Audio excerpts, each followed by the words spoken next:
تو اللہ کا شکر ہے اس پلیٹ فارم سے کتاب و سنت کی آواز بلند ہو رہی ہے الحمدللہ. ہم آپ کے بابوں کو بالکل نہیں مانتے اس لیے کہ آپ بھی دوسروں کے بابوں کو نہیں مانتے.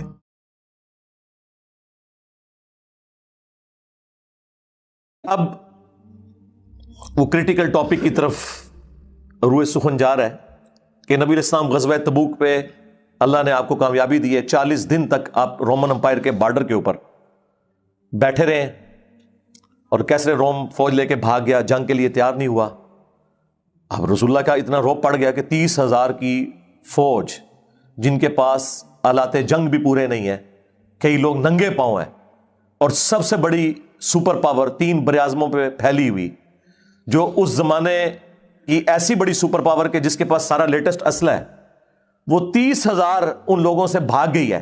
تو آپ سمجھ سکتے ہیں کہ اس زمانے میں تو سارا سسٹم ہی یہی تھا. تو جتنے بارڈر پہ لوگ بیٹھے ہوئے تھے نا, قبائل اپنے اپنے چھوٹے چھوٹے علاقوں میں, رومن امپائر کے بارڈر پہ عرب کے علاقوں کے اندر, کچھ نے تو اسلام قبول کر لیا, جنہوں نے نہیں کیا نا انہوں نے کہا کہ حضرت ہم آج کے بعد آپ ہمارے پیر و مرشد, ہم آپ کے ساتھ چلیں گے. اور جو بزدل تھے انہوں نے کہا کہ ٹھیک ہے ہم نہ ان کا ساتھ دیں گے نہ آپ کا دیں گے, لیکن یہ ہم آپ کو گارنٹی دیتے ہیں کہ اگر رومن امپائر دوبارہ عرب پہ حملہ کرنے آئی تو ہم نیوٹرل رہیں گے, ہم ان کا ساتھ نہیں دیں گے. پہلے تو وہ ان کے چمچے بنے ہوئے تھے نا, لیکن جب نبی علیہ السلام کا رعب انہوں نے دیکھا, اور نبی علیہ السلام پھر 40 دن تک رہے ہیں بارڈر پہ, سارے عرب قبائل نے آپ کے ساتھ معاہدے کرنا شروع کر دیے کہ ٹھیک ہے جی ہم یا نیوٹرل رہیں گے یا آپ کا ساتھ دیں گے. اب یہ سب کچھ جب ہو گیا, پیچھے تو تھرتھلی پہ گئی, کیونکہ منافقین میں سے کچھ لوگ تو ساتھ گئے ہوئے تھے جنہوں نے واپسی پہ قاتلانہ حملہ حضور کے اوپر کیا تبوک سے واپسی پہ, اور کچھ پیچھے تھے جنہوں نے مسجد ضرار بنا لی. اردو میں ہم زرار پڑھتے ہیں, عربی میں ضرار, ضاد را الف را, اور ضاد کے نیچے زیر ہے. ضرار نقصان دینے والی, اللہ نے اس کا نام مسجد ضرار رکھا ہے. اور مسجد انہوں نے پیرلل میں مسجد نبوی کے بنائی. اب انہوں نے یہ پلان کیا, پہلے تو بنائی اس لیے تھی کہ چونکہ نبی علیہ السلام تو اپنے ساتھیوں سمیت نعوذ باللہ شہید ہو جائیں گے, سپر پاور سے کون زندہ بچ کے آئے گا, چاند ایک بچ کے آئے تو ہم اپنا یہ جو اپنا ہیڈ آفس ہے وہ مسجد ضرار میں شفٹ کریں گے, اور نبی علیہ السلام کی سیٹ پہ آ کے ہم بیٹھ جائیں گے اور اپنے معاملات آگے چلیں گے. یہ بھی ان کی خام خیالی تھی. مولا علی کو حضور چھوڑ کے گئے ہوئے تھے مدینے میں, آپ سوچ سکتے ہیں کہ رسول اللہ واپس نہ آتے اور مولا علی کے ہوتے ہوئے اس دین کا کوئی نقصان کر سکتا تھا؟ Not at all. خیر یہ ان کی ایک خام خیالی تھی. جب انہیں پتا چلا کہ یہ تو کام الٹ گیا ہے, جن کے ہاتھوں شہادت کا وہ سوچ رہے تھے وہ تو ان سے بھاگے ہیں, اب ان کو ہاتھ پاؤں پڑ گئے کہ اب حضور واپس آئیں گے تو ہم کیا بہانہ لگائیں گے. کوئی نہ کوئی تو ان کے پاس کوئی ٹاپک ہونا چاہیے نا حضور کو راضی کرنے کے لیے, کیونکہ انہیں پتا تھا کہ اب ہماری شامت آ جانی ہے, کیونکہ ہم نے تو غداری کی ہے. اور اس میں بعض مخلص صحابہ بھی تھے, اور 3 اصحاب, کعب بن مالک کی توبہ کا واقعہ وہ آ جائے گا انشاءاللہ. اسی کی وجہ سے سورہ التوبہ نام ہے, ان کی توبہ اللہ تعالیٰ نے قبول کی تھی 50 دن کے بعد, لیکن وہ بڑی مشکل توبہ قبول ہوئی تھی. کامل ایمان مومنین بھی تھے بعض جو نفس سے مغلوب ہو گئے, اور بعض منافقین بھی تھے. مسجد ضرار کا ذکر بھی آگے آ جائے گا. تو پھر رسول اللہ کو حکم دیا گیا کہ آپ نے نہ تو اس مسجد میں کبھی جانا ہے نہ نماز پڑھنی ہے, الٹا کہا گیا کہ آپ نے اس مسجد کو گرانا ہے. یہ فتنے کی بنیاد پہ مسجد بنائی گئی ہے. مجھے بتائیں آج رسول اللہ اگر دنیا میں ہوں تو اکثر مسجدیں آپ کی گر جائیں. یہ ساری فتنوں کی بنیاد پہ ہے. ایک گاؤں میں ایک تو قبائل کی بنیاد کے اوپر مسجدیں بنتی ہیں, وہ تو پریڈکشن موجود ہے ابو داؤد کے اندر کہ زمانہ آئے گا لوگ مسجدوں کے اوپر فخر کریں گے, یہ مغلوں کی مسجد ہے, یہ راجوں کی مسجد ہے, یہ ان بنیادوں پہ تو بن ہی رہی ہیں. پھر فرقوں کی بنیاد پہ بھی بنتی ہیں کہ بریلویوں نے ایک مسجد بنا لی ہے تو دیوبندی کچھ عرصے بعد کہیں گے ایسی بھی اپنی بنانی ہے, پاوے نمازی ہوتے بھی پورے نہ ہو ایک صاف مسجد وہ بنا لیتے ہیں اپنے. اہل حدیث چلے جاتے ہیں وہ اپنی مسجد بنا لیتے ہیں فرقوں کی بنیاد کے اوپر, فتنے کھڑے کرنے کے لیے اپنی اپنی پارٹیاں لے کے الگ ہوں گے. تو اب وہ بہانے کرنے شروع ہو گئے واپسی پہ. کچھ جاتے ہوئے بہانے وہ کر رہے تھے کہ ہمیں نہ جہاد میں ساتھ لے کے جائے. یہ تو نہیں وہ کہہ رہے تھے کہ ہم نے جہاد نہیں کرنا, بس کہتے تھے بیوی بیمار ہے, کوئی کہتا تھا میرے بچے کا مسئلہ ہو گیا ہے, کوئی کہہ رہا ہے میری صحت ٹھیک نہیں ہے, اس طرح. تو وہ جاتے ہوئے جو بہانے لگا رہے تھے اور جو واپسی پہ لگانے والے تھے, اب نبی علیہ السلام کو اللہ تعالیٰ نے وحی کے ذریعے پہلے ہی بتا دیا کہ یہ سارے فراڈی ہیں, جھوٹے ہیں, یہ اب آپ جب واپس جائیں گے نا پھر یہ بہانے کریں گے.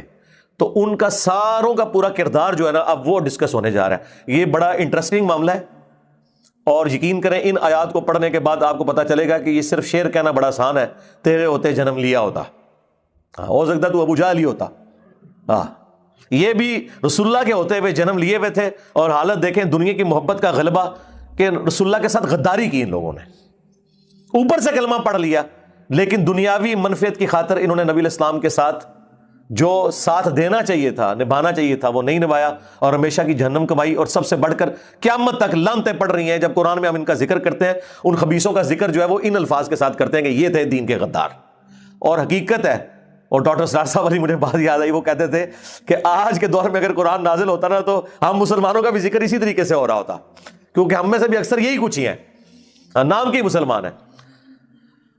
وَجَاءَ الْمُعَذِّرُونَ مِنَ الْأَعْرَابِ، اور پینڈو بادیہ نشین لوگوں میں سے لوگ، گاؤں کے رہنے والے لوگ بہانے بناتے ہوئے آئے، لِيُؤْذَنَ لَهُمْ، تاکہ آپ سے ان کو اجازت مل جائے، کسی طریقے سے جانا نہ پڑے تبوک پہ۔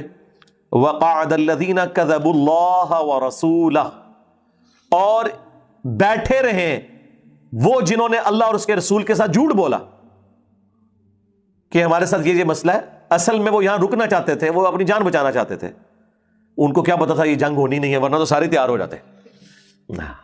بس یہی تو چیک ہے نا، اللہ تعالیٰ بالکل ایج پہ لا کے نا آزماتا ہے۔ دیکھیں ابراہیم علیہ السلام کو کہاں جا کے اللہ تعالیٰ نے چھری بھی ہاتھ میں چلا دیا، ادھر جا کے کہا کہ ٹھیک ہے جی بس، لیکن ابراہیم کی تو جان نکال دی نا، انہوں نے تو اپنی قربانی، اس لیے اللہ نے کہا کہ ابراہیم تو نے اپنا خواب سچا کر دکھا دیا، ٹھیک ہے نا۔ وہ تو اللہ تعالیٰ نے غیبی معاملہ، بھائی ابراہیم نے تو اپنا حق ادا کر دیا، تو اللہ تعالیٰ بالکل ایج پہ لے آتا ہے۔ حضرت یعقوب علیہ السلام کو دیکھیں، پہلے ایک بیٹا لیا، دوسرا بھی گیا، ٹھیک ہے نا، بالکل ایج پہ لے آئے۔ جب وہ ایج پہ پہنچے نا تو وہاں آپ دیکھیں سورہ یوسف میں آتا ہے، جب ان کو بتایا جاتا ہے نا کہ دوسرا بیٹا بھی گیا، تو وہ کہتے ہیں کہ ہو سکتا ہے قریب ہے کہ اللہ تعالیٰ مجھے سارے میرے بیٹے واپس کر دے، کیونکہ انہیں پتہ چل گیا کہ اب میری تکلیف اس ایج پہ پہنچی ہے جس کے بعد ریلیف ہے۔ ان مع العسر یسرا، ہر مشکل کے بعد آسانی ہے، ٹھیک ہے نا۔ تو وہ بیسیکلی اس کے پیچھے کیا تھا جناب، سیدھی سی بات ہے، اللہ تعالیٰ جو ہے نا جی اپنی محبت میں کسی دوسرے کو شریک نہیں ہونے دیتا۔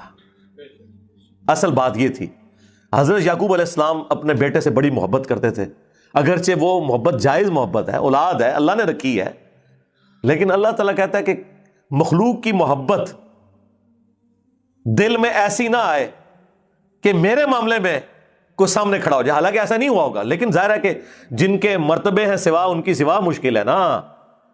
تو دیکھیں وہ 40 سال کی تکلیف کاٹی، پھر دوسرا بیٹا جس کی شکل میں وہ یوسف کو دیکھتے تھے، کیونکہ وہ دونوں ایک ماں سے تھے، حضرت یوسف علیہ السلام اور بنیامین، یہ حضرت یعقوب علیہ السلام کی ایک بیوی سے تھے، وہ بھی لے لیا۔ اب وہ جب اس پیک کو تکلیف پہنچی نا کہ اب تو کچھ نہیں رہا، پھر اللہ ہی اللہ ہوتا ہے، یہ ذہن میں رکھیں۔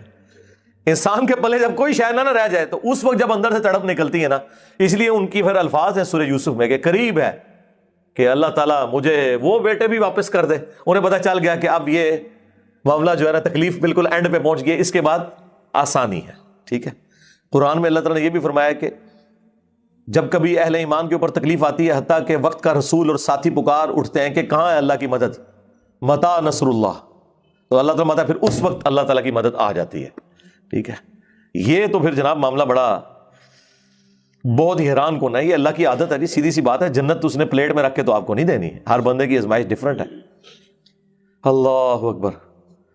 تو وہ اس لیے آتے تھے کہ آپ سے اجازت لیں، وَقَعَدَ الَّذِينَ كَذَبُوا اللَّهَ وَرَسُولَهُ، اور بیٹھے رہے وہ لوگ جنہوں نے جھوٹ بولا اللہ اور اس کے رسول کے ساتھ، سَيُصِيبُ الَّذِينَ كَفَرُوا مِنْهُمْ عَذَابٌ أَلِيمٌ، ان قریب ان میں سے جو لوگ کفر کرنے والے ہیں انہیں اللہ تعالیٰ دردناک عذاب دے گا۔ ان قریب سے مراد کے مرنے والے ہیں، گھنٹی لگ جائے گی، پہنچنے والے ہیں ہمارے پاس، چمڑی اتار دیں گے، دنیا میں تو ڈھیل دیتے ہیں، یا دنیا میں بھی ذلت اور رسوائی مقدر ہو سکتی ہے، لیکن ساتھ ہی ساتھ اللہ تعالیٰ نے فرمایا لَيْسَ عَلَى الضُّعَفَاءِ، کوئی حرج نہیں ہے ان لوگوں پر جو کمزور تھے، یعنی بہت بوڑھے ہو چکے ہیں یا فائنینشلی کمزور ہیں، ان کے پاس مال و متاع نہیں ہے، اتنا لمبا سفر ظاہر ہے پیدل کرنا تو مشکل ہے، گھوڑا نہیں، اونٹ نہیں، ساز و سامان نہیں، تو ان کے اوپر نہیں ہے۔ لیکن ظاہر ہے کہ وہ بھی آ کے ویسے حضور سے پھر کہتے تھے کہ آپ ہمارے لیے کوئی ارینج کریں، اوپر سے نہیں، اندر سے۔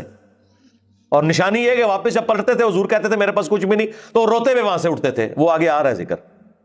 تو ایسے کمزوروں کے اوپر ولا علی المرضى، اور نہ مریضوں کے اوپر کوئی گرفت ہے، ولا علی الذین لا یجدون ما ينفقون حرج، اور نہ ان لوگوں پہ کوئی گرفت ہے اللہ کی کہ جو کوئی مال نہیں پاتے کہ اللہ کی راہ میں خرچ کر کے جہاد میں شامل ہو سکے، ان پہ کوئی حرج نہیں.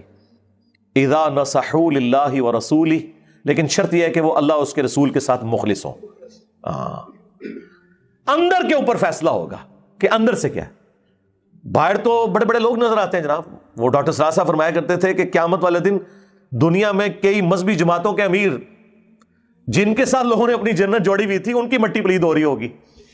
دنیا میں تو لوگ سمجھتے تھے کہ یار اگر کوئی دنیا میں چلتا پھرتا جنتی ہے تو یہ ہے. پتا چلے گا وہ تو اس نے دنیا کمانے کا ذریعہ اس دین کو بنایا ہوا تھا، دین بیچ کے اپنی دنیا کما رہا تھا وہ. تو اینڈ رزلٹ تو یہی نکلنا ہے پھر. ما علی المحسنین من سبیل، اور نہ ہی نیکوکاروں کے اوپر کوئی الزام ہے، کوئی راستہ اللہ تعالیٰ ان پہ نہیں ڈھونڈے گا کہ ان کے اوپر کوئی گرفت کرے. ظاہر ہے مجبور تھے اس وجہ سے. واللہ غفور الرحیم، اور اللہ تعالیٰ بخشنے والا مہربان ہے. اب وہ شورى فاق آیت آ رہی ہے 92 نمبر سورہ التوبہ کی، جو میں اپنے 20 لیکچرز میں بیان کر چکا ہوں. کیا سوز و گداز ہے اس آیت کے اندر. اللہ اکبر. ولا علی الذین اذا ما اتوک، اور نہ ان لوگوں کے اوپر کوئی اللہ تعالیٰ الزام دھرتا ہے کہ جو آپ کے پاس اس حال میں آتے ہیں لتحملہم، کہ آپ انہیں کوئی سواری ایسی دے دیں کہ جو غزوہ تبوک میں آپ کے ساتھ شامل ہو سکے. قلت لا اجد ما احملکم علیہ، تو اے نبی آپ ان سے کہتے ہیں دیکھو میرے پاس تو کوئی ایسی سواری نہیں ہے، میرے پاس اتنا مال نہیں کہ میں تمہیں فائنینشلی سپورٹ کر سکوں کہ تم میرے ساتھ جہاد میں جاؤ. آپ ذرا ان لوگوں کی غربت کا حال دیکھیں یار. غریبوں کے بچے نہیں ہوتے ہیں، غریبوں کی بیویاں نہیں ہوتی ہیں، غریبوں کے ماں باپ نہیں ہوتے ہیں، لیکن ایمان کا لیول دیکھے کہ سواری بھی نہیں ہے سوار ہونے کے لیے. تو پیچھے گھر میں انہوں نے کیا کسی کو دے کے جانا تھا، بیوی بچوں کو اللہ کے سارے چھوڑ کے جا رہے ہیں. اچھا یہ وہ ساری باتیں ہیں جو سنا کے آپ کو تبلیغی جماعت والے بسترے اٹھا کے تو اپنے بابوں کی کتابیں پڑھانے کے لیے رائے لے جاتے ہیں نظام دین.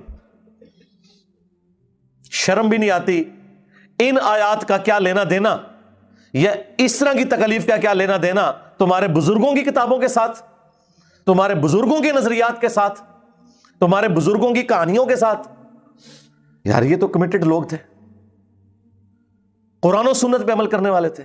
تم تو صرف زبانی کہتے ہو کہ اللہ کے احکامات کو نبی کے طریقوں پہ پورا کرنا ہے. تو سرکار پھر اس کا اینڈ رزلٹ یہ ہونا چاہیے کہ اعلان کرنے کے بعد قرآن میں سے درس ہو رہا ہو اور نبی کا طریقہ بخاری مسلم سے نماز کا طریقہ تم لوگوں کو بتا رہے ہو. تو دیکھو کیسے چہرے بگڑتے ہیں. وہ آیتیں یہ پڑھ رہے ہوتے ہیں. تو نبی تم ان سے فرماتے ہو میرے پاس کوئی ایسی چیز نہیں ہے کہ میں تمہیں سواری کے لیے دوں اور تم میرے ساتھ جہاد میں شامل ہو جاؤ. تولوا واعینہم تفیض من الدمع، تو وہ اس حال میں آپ سے واپس پلٹ رہے ہوتے ہیں کہ ان کی آنکھیں آنسوں سے تر ہوتی ہیں. یعنی یہ ہے کیفیت بندے کی اسی وقت ہوتی ہے جب اندر سے وہ تیار ہوتا ہے. ورنہ تو کہ ٹھیک ہے میں کام پا چڑھا، حاضری لو آ چڑھی. کیا بھی لوگ کہتے ہیں نا بغیر وضو کے جنازہ پڑھتے کہتے ہیں حاضری لگ گئی، میت پہ چلے جاتے حاضری لگ گئی. اور ماں باپ بچپن سے ٹریننگ یہ کر رہے تھے پتر مل کے آئیں، خالی جنازہ نہ پڑھ کے آ جائیں، مل کے بھی آئی ہوتے تاکہ انہوں پتہ لگے. پھر لوگوں نے بے وضو جنازے پڑھنے ہیں نا. یہ آپ کے جتنے پولیٹیشنز ہیں اکثریت صحافی حضرات بغیر وضو کے پڑھتے ہیں، کیونکہ وہ جنازہ پڑھنے تو گئے نہیں ہوتے، دنیا داری نبھانے گئے ہوتے ہیں. اور اکثر جن کا پڑھ رہے ہوتے ہیں نا وہ اس قابل ہیں کہ ان کا بغیر وضو کا ہی پڑھا جائے. انہوں نے پوری زندگی اللہ کو کوئی سیریس نہیں لیا ہوتا، تو اللہ تعالیٰ ان کو ان دعاؤں سے بھی محروم کر دیتا ہے. بھئی انہوں نے کیا کنٹریبیوٹ کیا ہوتا ہے، یہی کچھ ہی ہوتا ہے نا. اور پھر آپ جب دفنانے کے لیے جائیں تو ہر بندے کا موبائل بول رہا ہوتا ہے. کسی کو کوئی واٹس ایپ کوئی میسج آیا ہوتا ہے وہ سائڈ تو لگا ہوتا ہے.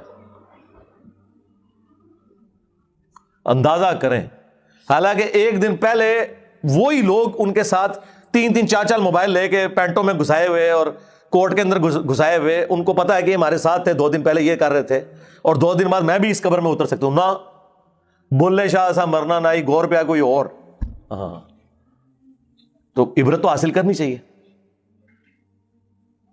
اور پھر جنازوں کے اندر ایک دن میرے والد صاحب ایک جنازے میں گئے اور دیکھیں 2 مہنگے موبائل، میرا خیال ہے وہ پاکستانی $1,00,000 سے اوپر کے تھے، دونوں موبائل جناب انہوں نے اس میں ڈالے ہوئے اپنے کوٹ کے اندر، ٹھیک ہے، گھر واپس آئے تو دونوں ہی نکال لیے کسی نے جنازے میں سے۔ یہ نہیں ہے کہ وہ کسی کوئی پارٹی میں گئے ہوئے ہیں، کہیں گئے ہوئے ہیں۔ آپ اندازہ کریں جب جنازہ پڑھنے والے لوگ اپنے سامنے میت دیکھ رہے ہیں، لیکن نہیں، وہ آپ کو پتا ہے جب وہ میت کا منہ دکھایا جاتا ہے تو بندے پہ بندہ چڑھا ہوتا ہے، اس وقت اگر آپ کے کوٹ میں کوئی چیز رکھی ہوئی ہے تو کوئی نکال کے بھی لے جائے، کیا پتا چلتا ہے؟ یہ حالت ہوتی ہے لوگوں کی۔ تو کوئی فرق نہیں پڑتا جب تک کہ اندر انسان کا ٹھیک نہ ہو۔ جن کا اندر ٹھیک ہے تو وہ اللہ تعالیٰ مارا کہ وہ اس حال میں پلٹتے ہیں کہ ان کی آنکھیں آنسوؤں سے تر ہوتی ہیں، حزنن اللہ یجدوا ما ينفقون، اس غم کے سبب کہ وہ کوئی ایسی چیز نہیں پاتے کہ اللہ کی راہ میں خرچ کر سکے۔ یہ سورہ التوبہ کی آیت نمبر 92 اس بات پہ گواہ ہے کہ رسول اللہ کی زندگی میں کبھی ایسا نہیں ہوا کہ آپ اوپر دیکھیں تو سونا، نیچے دیکھیں تو سونا، دائیں دیکھیں تو سونا، بائیں دیکھیں تو سونا۔ ہاں، ورنہ مجھے بتائیں ان سے زیادہ کون حقدار تھا؟ حضور کو یہ معجزہ ہی دے دیا جاتا، بعد میں کہتے او جی وہ حضرت صاحب نے مصلی چکے تھلے سونا ہی سونا، اور وہ ذرا مریدہ کو تھے آ کے سونے دی شکل ہی ہو سکتا ہے سٹور کیتا ہوئے تھلے نہیں جی، کانا سونے دیا۔ اور سرکار پاکستان کے پاس اور دنیا کے درجنوں ممالک کے پاس یہ ٹیکنالوجی نہیں ہے کہ سونے کو کانوں کی شکل میں نکال کے علیحدہ کر سکے، چند ایک کمپنی ہے، ورنہ ہم نے نکال نہ لیا ہوتا بلوچستان کا سونا۔ لوگ سمجھتے ہیں کہ وہ جس طرح سنیارے کی دکان پہ کان ہوتی ہے اس طرح وہ نہ زمین کھوتے نے سونا پڑا ہوتا ہے، اس سے ان کی جہالت کا اندازہ لگا لیں جی، مسلح جو کہ کانا سونے دیا، اس طرح کی کان دے اس پلانٹ ارتھ کوئی نہیں ہوتی ہے۔ کولو ایک سٹوری بنائی ہوئی ہے پھر پرانے بزرگوں کا، وہ جی ایک بزرگ تھے ان کے پاس کوئی ایسا فارمولا تھا کہ وہ سونا بنا لیتے تھے۔ سرکار سونا ایسی دات ہے جو کسی دات سے بن نہیں سکتی، یہ تو ایک اسٹیبلش رول ہو چکا ہے۔ سائنس نے دیکھے کتنی مٹی پلید کی ہے، آپ ان حکیموں کے اوپر لانتے بھیجیں جو پتہ نہیں کیا کیا کام کرتے تھے سونا بنانے کے لیے، سونا بن ہی نہیں سکتا۔ وہ سمجھتے ہیں اس طریقے سے کہ دو چار چیزیں جوڑنے سے جنا حلیم بن جاتی ہے نا، تو کوئی سونا بھی بن جاتا ہوگا، کوئی دو چار درخت کی جڑی بوٹیاں ڈالیں اور سونا بن جائے گا۔ ان کی جہالت کا لیول آپ دیکھیں، کانا جی سونے دیے تلے، تو سرکار پھر چندے کیوں لیتے ہو؟ بند کرو۔ تو یہ جب اپنے بزرگوں کے بارے میں کلیم کرتے ہیں نا کہ جی وہ ان کو استنجے کے ڈھیلے نہیں مل رہے تھے، تو وہ جس چیز کو وہ ہاتھ لگاتا تھا وہ بندہ، اور وہ واقعہ شروع کر رہے ہیں جی اس بندے کو نا فارمولا وہ ڈھونڈنے آیا تھا جس کے ذریعے سونا بنایا جا سکتا ہے، سنیاسی بابا، وہ بھی جھوٹا، بزرگ بھی جھوٹا، بیان کرنے والا بھی جھوٹا، ٹھیک ہے نا۔ یہ ان لوگوں کی حالت ہے۔ انما السبیل علی الذین یستأذنونک، گرفت تو صرف ان لوگوں کے اوپر ہے جو آپ سے اجازت لیتے ہیں، وہم اغنیاء، جبکہ اللہ تعالیٰ نے انہیں مال و دولت دیا ہوا ہے۔ اب تو ان کے پاس تو بہانہ ہی کوئی نہیں ہے، مال بھی، صحت بھی، پیچھے بھی بچوں کو خرچہ بھی دے کے جا سکتے ہیں صرف جان بچانے کی خاطر۔ میں نے آپ کو غزوہ تبوک کے حوالے سے سورہ توبہ کے سٹارٹ میں بتایا تھا کہ یہ پہلا غزوہ تھا جس پہ نفیر عام ہوئی تھی کہ جو استطاعت کے باوجود شریک نہ ہو سکا وہ منافق تصور ہوگا۔ ہاں، اس سے پہلے جتنے جہاد اور قتال ہوئے ہیں نا وہ آپشنل تھے، غزوہ بدر، احد، خندق، اس میں نفیر عام کی جاتی تھی کہ جس نے جانا ہے وہ چلے، جس نے نہیں جانا نہ جائے۔ لیکن تبوک چونکہ ایک بڑی جنگ تھی، مین پاور چاہیے تھی، یہاں پہ یہ تھا کہ صرف منافق ہی پیچھے رہے گا، اور یہ بیسیکلی چونکہ حضور دنیا سے جانے والے تھے، اللہ تعالیٰ نے نا کامل الایمان مومنین کو دکھانا تھا کہ جس کی زندگی میں فرق نہ پڑے رسول اللہ کے ساتھ رہ کے بھی نہیں پڑتا۔ تو دیکھ لو تمہارے اندر ہی وہ گھسے ہوئے ہیں، حاجی نمازی لمبی داڑھیوں والے، جو جمعے والے دن بھی سب سے پہلی صف میں بیٹھے ہوتے ہیں، لیکن جب جہاد کی باری آئی ہے تو نکل گئے، مشکل وقت آیا تو